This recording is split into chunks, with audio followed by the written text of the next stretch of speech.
तो हेलो बच्चों, नवाबा YouTube channel के बोर्ड आवर सेक्शन में स्वागत है। तो आज हम आपको क्लास 12 का जो भूगोल का है उसका मॉडल सेट पेपर 4 का सॉल्यूशन लेके आए हुए हैं और इसका पीडीएफ भी आपको बता देंगे कि कहाँ पे मिलेगा। तो वीडियो को पूरा देखिएगा तो समझ में आ जाएगा।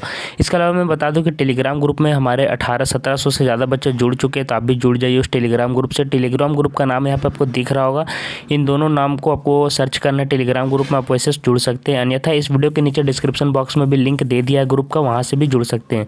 तो ठीक है, अगर लिंक से नहीं जुड़ पाइएगा तो नाम भी लिख के सर्च कर दीजिएगा, ठीक है। तो दोनों तरीक़ों से जुड़ सकते हैं। इसके अलावा मैं आपको बता दूं कि हमारे दो चैनल है, नव आभा, बोर्ड आभा, तो दोनों चैनल सब्सक्राइब कर लीजिएगा। अभी आप जो देख रहे हैं ये बोर्ड आभा है, नव आभा में भी मॉडल पेपर का सॉल्यूशन कराया जा रहा है, तो उसको जरूर कर लीजिएगा, ठीक है। इंपॉर्टेंट लेक्चर भी वहाँ पे लिया जा रहा है। तो देखिए सेट 4 है और 40 नंबर का है, सभी एक नंबर के हैं, किसी भी तरह का नेगेटिव मार्किंग नहीं है। फर्स्ट क्वेश्चन आपको पूछ रहा है कि मानव भूगोल अस्थिर पृथ्वी और क्रियाशील मानव के बीच परिवर्तनशील संबंधों का अध्ययन है, यह किनका कथन है। तो ये किनका कथन है, बी ऑप्शन आपको सही हो जाएगा, एलन सैंपल का ये कथन है। तो जितने भी इंपॉर्टेंट जो कथन है और जो बड़े बड़े टर्म का जो परिभाषा वो आप लोग को याद रखना है कि किन्होंने कहा है, ठीक है। निम्नलिखित में से कौन सा एक भौगोलिक सूचना का स्रोत नहीं है। तो सेकंड का आपका हो जाएगा घ प्राचीन महाकाव्य, ठीक है। अब देखो थर्ड नंबर पूछो रुको और जाओ। देखिए इस तरह का क्वेश्चन आता है, रुको और जाओ निश्चयवाद का दूसरा नाम क्या है। तो दूसरा नाम क्या है, 3 का हो जाएगा नव निश्चयवाद, ठीक है। अब देखो फोर्थ नंबर क्या आप लोगों को पूछ रहा है, फोर्थ नंबर पूछ रहा है कि निम्नलिखित में से जनसंख्या की दृष्टि से विश्व का सबसे बड़ा देश कौन है। तो यहाँ ध्यान दीजिएगा जनसंख्या की बात की जा रही है ना, और विश्व का सबसे बड़ा देश। तो जनसंख्या के मामले में मैंने पिछले ही से आपको मतलब कि मॉडल पेपर में बताया कि चीन सबसे नंबर 1 है, सेकेंड में इंडिया आता है, याद रखिएगा इंडिया सेकेंड में आता है, ठीक है। और क्षेत्रफल की दृष्टि से सबसे बड़ा रूस है, तो इस तरह से याद रखिएगा। तो जनसंख्या की दृष्टि से चीन है, ठीक है। आगे देखिए पूछ रहा है कि विश्व की लगभग 60% जनसंख्या किस महाद्वीप में निवास करती है। तो आपको मैंने पिछले ही मॉडल पेपर में बताया था कि 60% लगभग आदमी एशिया में रहते हैं, 17 से 18% आदमी यूरोप में रहते हैं। आप वो वाला वीडियो देख सकते हैं, पिछले मॉडल पेपर में मैंने बता दिया है, ठीक है। तो आपका हो जाएगा एशिया हो जाएगा 5 का, ठीक है, 60%। विश्व की 90% जनसंख्या कितने प्रतिशत स्थल भाग पर निवास करती है। तो 6 का आपको ऑप्शन नंबर हो जाएगा खा 10%। मतलब जो शहरी जगह है जहाँ पे सभी तरह की सुख सुविधाएं, वहाँ पे लगभग 90% लोग 10% क्षेत्रफल में ही रहा करते हैं, ठीक है। बाकी विरल इलाकों में कम आदमियों को देखा जाता है, ठीक है। आगे देखिए 7th नंबर में पूछ रहा है कि 2011 की जनसंख्या के अनुसार भारत की जनसंख्या कितनी है। तो 2011 का जनसंख्या के हिसाब से पूछ रहा है, जनगणना के हिसाब से। तो 2011 की जनगणना के हिसाब से 121 करोड़ आपका आंसर हो जाएगा गा ऑप्शन। अब देखिए 8th नंबर में पूछ रहा है कि इनमें से कौन प्रवास का अपकर्ष कारक नहीं। तो अपकर्ष कारक और प्रतिकर्ष कारक मैंने आपको प्रवास का याद करने के लिए कह दिया है। तो 8th का ऑप्शन पिछला बार भी रहा है, तो आपको इसको कर लेना है, इससे 1-2 नंबर आ जाएगा। तो घा ऑप्शन इसका सही हो जाएगा, महामारियाँ। 9th में देखिए इनमें से कौन प्रवास का प्रतिकर्ष कारक नहीं है। तो प्रतिकर्ष कारक नहीं है पूछ रहा है, तो क्या हो जाएगा 9 का ऑप्शन नंबर आपका कहाँ सही हो जाएगा, अनुकूल जलवायु, ठीक है। विश्व की जनसंख्या 6 से 7 अरब होने में कितना वर्ष लगा है। तो कितना वर्ष लगा है, तो 10 का आपका गा ऑप्शन सही हो जाएगा, 12 वर्ष, ठीक है। कितना वर्ष, 12 वर्ष। 6 से 7 अरब होने में कितना टाइम लग गया, 1 अरब बढ़ने में 12 वर्ष लगा है, ठीक है। निम्नलिखित में से किस महाद्वीप में जनसंख्या वृद्धि दर सर्वाधिक है। तो जनसंख्या का वृद्धि दर सबसे सर्वाधिक कहाँ है, 11 का क्या हो जाएगा, अफ्रीका। मैं अब आपको एक ऐसे ऐप के बारे में बताऊंगा जो आपके स्टडी में काफ़ी ज़्यादा हेल्पफुल रहेगा। चाहे कोई भी क्वेश्चन हो, डाउट हो या फिर कोई कंसेप्ट आपको समझ में ना रहा हो, बोर्ड्स हो या जेईई नीट, पढ़ाई में कोई भी दिक्कत आ रही हो, तो उसका सॉल्यूशन है फिलो ऐप। अपने डाउट्स को किसी भी टाइम क्लियर कर सकते हैं 3 ईजी स्टेप्स में। सबसे पहले ऐप स्टोर या प्ले स्टोर में जाकर इसे डाउनलोड करें।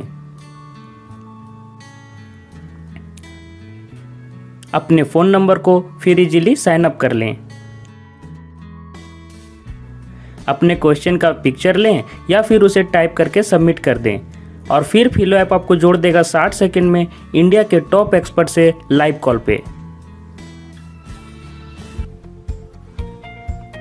आपके क्वेश्चन में आप कहना चाहते हैं कि बल्ब की पावर कितनी है। अगर बल्ब जो है वो 220 वोल्टेज पर ऑपरेट हो रहा है, राइट। इस बैटरी का जो वोल्टेज है वो आपको गिवन है 220।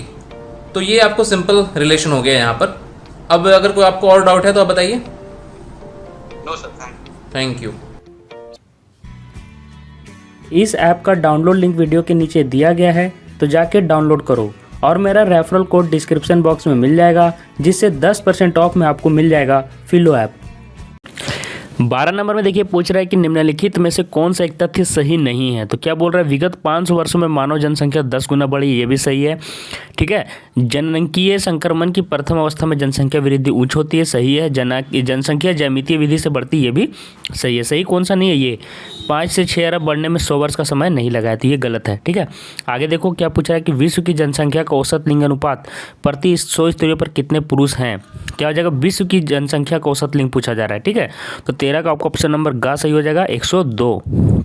ठीक है, आगे देखिए, नाइजीरिया का आयु लिंग पिरामिड का आकार किस आकृति का है। नाइजीरिया का आयु लिंग पर पिरामिड पूछा जा रहा है, तो 14 का आपका आंसर हो जाएगा त्रिभुजाकार का ऑप्शन आपका बिल्कुल सही हो जाएगा। 15 नंबर क्वेश्चन देखिए पूछ रहा है कि भारत वर्तमान में जननांगीय संक्रमण की किस अवस्था में है। तो 15 का ऑप्शन नंबर ख सही हो जाएगा, द्वितीय। ठीक है, 16 में देखिए पूछ रहा है कि दार्जिलिंग निम्नलिखित में से किस फसल के उत्पादन के लिए प्रसिद्ध है। दार्जिलिंग का बात हो रहा है तो आप लोग सभी को पता होगा चाय में, तो ख ऑप्शन सही हो जाएगा। अब देखिए 17 नंबर में इनमें से कौन सा देश सर्वोच्च उच्च मूल्य सूचकांक वाला देश है। तो 17 का आपका ऑप्शन नंबर ख सही हो जाएगा, नॉर्वे। ठीक है, खा हो जाएगा नॉर्वे। 18 में देखिए मछली पकड़ना कौन सी क्रिया, तो मछली पकड़ना आपका का हो जाएगा, प्राथमिक क्रिया, तो का ऑप्शन आपका बिल्कुल सही हो जाएगा। 19 में देखिए पूछ रहा है कि इनमें से किस क्षेत्र में चलवासी पशुचारण नहीं होता है। तो कौन सा हो जाएगा 19 में, चलवासी पशुचारण। याद रखिएगा ये क्वेश्चन नहीं होता है, तो 19 का आपका आंसर घ सही हो जाएगा, मानसूनी क्षेत्र में ऐसा नहीं होता है। 20 में देखिए पूछ रहा है कि मैक्सिको में आदिकालीन निर्वाह कृषि को किस नाम से जानते हैं। किस नाम से जानते हैं, तो 20 का खा हो जाएगा, मिल्पा।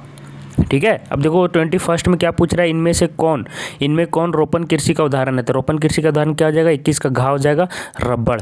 ठीक है, 22 में देखिए पूछ रहा है कि विस्तृत वाणिज्य अनाज कृषि का मुख्य फसल इनमें से कौन है। तो 22 का आपका ऑप्शन नंबर का ही सही हो जाएगा, गेहूं आपका आंसर सही हो जाएगा। ठीक है, अब देखो पूछ रहा है कि उत्तर अमेरिका में विस्तृत वाणिज्य अनाज कृषि क्षेत्र को किस नाम से जाना जाता है। उत्तर अमेरिका में विस्तृत अनाज वाणिज्य मतलब कॉमर्शियल, ठीक है, अनाज कृषि क्षेत्र को किस नाम से जाना जाता है। तो 23 का आपका का आंसर सही हो जाएगा, प्रेयरी। ठीक है, न्यूजीलैंड के कैंटरबरी के मैदान में किस प्रकार की कृषि की जाती है। जितना भी मैदान से रिलेटेड क्वेश्चन आप लोग सभी को कर लेना है। ठीक है, इंपॉर्टेंट है, हर बार रिपीट हो रहा है। तो 24 का गा हो जाएगा, विस्तृत वाणिज्य अनाज कृषि, गा ऑप्शन सही है। फिर देखो 25 में पूछ रहा है कि अंगूर की कृषि मुख्यतः किस क्षेत्र में की जाती है, अंगूर की कृषि। ठीक है, तो 25 का गा ऑप्शन आपका बिल्कुल सही हो जाएगा, भूमध्य सागरीय क्षेत्र में। ठीक है, अब देखो यहाँ से 26 में पूछ रहा है कि रसदार फलों के उत्पादन किस कृषि की मुख्य विशेषता है, रसदार फलों के उत्पादन। ठीक है, तो 26 का आपका ऑप्शन नंबर घ सही हो जाएगा, भूमध्य सागरीय कृषि। 27 में देखिए पूछ रहा है कि सहकारी कृषि सबसे अधिक सफल किस महाद्वीप में हुई है। तो किस में हो जाएगा, 27 का खा हो जाएगा, यूरोप में। ठीक है, यूरोप में। किस प्रकार की अर्थव्यवस्था वाले देश प्रसंस्करण एवं शोधन कार्य में पिछड़ रहे हैं। तो किस प्रकार के अर्थव्यवस्था वाले पिछड़ रहे हैं, तो 28 का का हो जाएगा, विकसित देश पिछड़ रहे हैं। ठीक है, 29 में देखिए पूछ रहा है कि निम्नलिखित में किस कृषि प्रकार का विकास यूरोपीय औपनिवेशिक समूहों द्वारा किया गया था। तो 29 का आपका ऑप्शन नंबर घ सही हो जाएगा, रोपण कृषि। ठीक है, 30 में देखिए पूछ रहा है कि निम्नलिखित में किस देश में है ना विस्तृत वाणिज्य अनाज कृषि नहीं की जाती है। तो 30 का आपका ऑप्शन नंबर घ सही हो जाएगा, ब्राजील के अमेजन बेसिन। 31 में देखिए क्या पूछ रहा है कि निम्नलिखित किसी प्रकारों में कौन सा प्रकार कर्तन दहन कृषि का प्रकार है। तो कर्तन दहन और झूम खेती ये सभी आपको याद रखना है। 31 का खा हो जाएगा, अधिकालीन निर्वाह कृषि, खा ऑप्शन बिल्कुल सही है। निम्नलिखित में से कौन एकल कृषि नहीं है।